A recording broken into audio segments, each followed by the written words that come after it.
Chapter 10. The Return to the Ironclad, the Mate Clocks. In the port of Baltimore was a familiar mix of grinding metal, shouted orders, and the heavy smell of low-sulfur diesel. After 28 days of clandestine travel and lethal planning, stepping onto the gangway of the Ironclad should have been a relief. It felt instead like walking into a cage. Silas presented his ID to the dock security, his face a mask of weary professionalism. His 28 days off were officially over, replaced by the rigid, comforting routine of a mate's watch schedule. He was back to being a man measured by the tonnage he moved and the knots he tied. Captain Hollis, the grizzled, reliable leader of the tug, met him on deck, shaking his hand with a calloused grip. "Welcome back, C. Look rested. You didn't get into too much trouble, did you?" "Just fishing, Skip," Silas replied easily, pulling his duffel bag over his shoulder. Water was dead. The subtle threat Silas descended to the crew quarters. His cabin was exactly as he'd left it, small, functional, and clean. He dropped his bag and performed his routine automatic check. Locker, mattress, porthole seal. He was looking for signs of physical intrusion. A scuff mark, a misplaced item, a loose screw.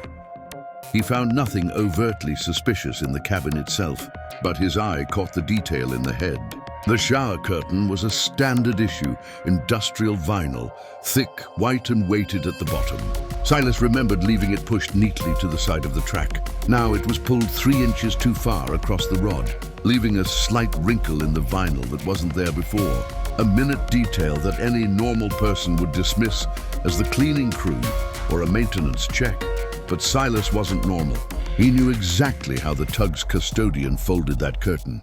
He walked over and pulled the curtain back. Attached to the back of the curtain, near the top corner, was a tiny, almost invisible sticker, the kind used to mark inventory on specialized marine electronics. It was a faded blue with a minuscule white sequence of numbers. The sticker wasn't a microphone or a bug.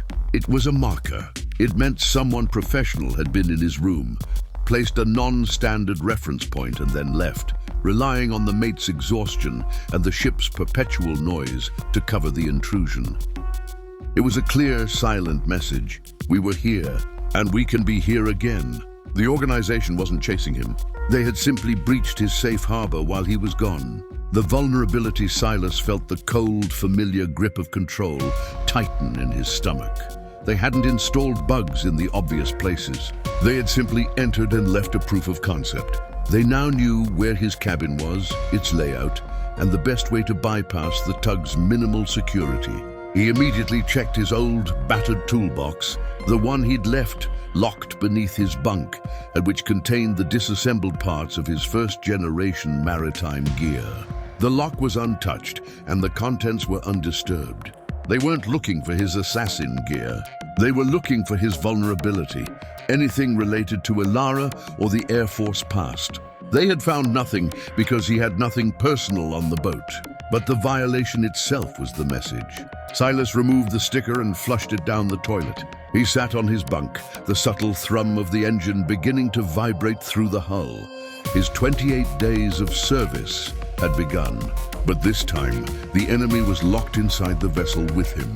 He had to assume that at least one member of his tight 5-man crew, Captain Hollis, the deckhand, the engineer, or the cook, was now either compromised or an active surveillance asset. The tugboat, the very symbol of his structured, predictable life, had just become the most dangerous place on Earth.